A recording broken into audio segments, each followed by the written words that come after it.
मुझे एक तरह से लगता है कि यूजीसी का एक्ट को सुप्रीम कोर्ट द्वारा रोका जाना ये सही फैसला हम समझ रहे हैं, क्योंकि इसमें सबसे ज़्यादा अगर घाटा हो रहा था, नुकसान हो रहा था, तो देश के अनुसूचित जाति जनजाति भाइयों का। मैं इसलिए ऐसा कर रहा हूँ कि आपको बता देना चाहता हूँ कि शोषण तो हुआ है इस देश में, दोहन तो होता है,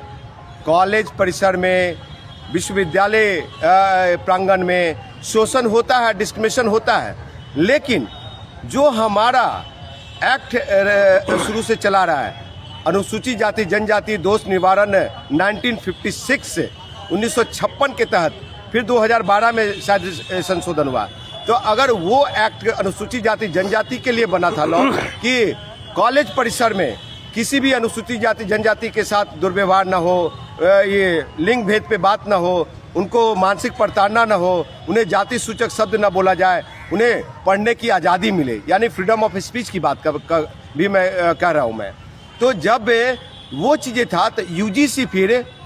ओबीसी को हमारे इसमें शामिल क्यों किया?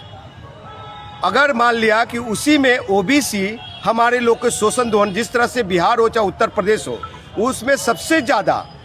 अगर उत्पीड़न हो रही है तो ओबीसी के द्वारा, यानी कि जो ओबीसी में दबंग जातियां हैं, यादव, कुर्मी, कुशवाहा, धानुक जो है, वो लोग हमारे अनुसूचित जाति जनजाति भाइयों को जिस तरह से शोषण दोहन कर रहे हैं। और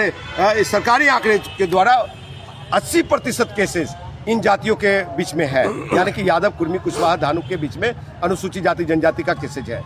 तो जब शोषण दोहन हम लोग उन लोग के द्वारा हो रहे हैं, तो हमारा यूजीसी से एक ही सवाल है, और अगर सुप्रीम कोर्ट इसमें संज्ञान ले रही है और रोक लगाया गया, तो सुप्रीम कोर्ट भी ये इस बात को रखे कि अनुसूचित जाति जनजाति पे अगर कोई अत्याचार होगा तो उससे ओबीसी करेगा, तो उसमें अनुसूचित जाति जनजाति क्या कर सकेगा? ये चीज़ पहला। दूसरा चीज़ कि हम इस एक्ट में कहाँ हैं, यानी कि देश के अनुसूचित जाति जनजाति कहाँ है? विश्वविद्यालय प्रांगण में अगर किसी अनुसूचित जाति जनजाति के साथ ओबीसी अगर मारपीट करता है, ये करता है, तो किस तरह से निवारण का इशारा होगा, रूप प्रारूप, ये सब चीज़ देखा जाना चाहिए। तो मेरा मानना है, मेरी मांग है यूजीसी से और सुप्रीम कोर्ट से या भारत सरकार से कि देश का जो अनुसूचित जाति जनजाति का जो पुराना एक्ट था,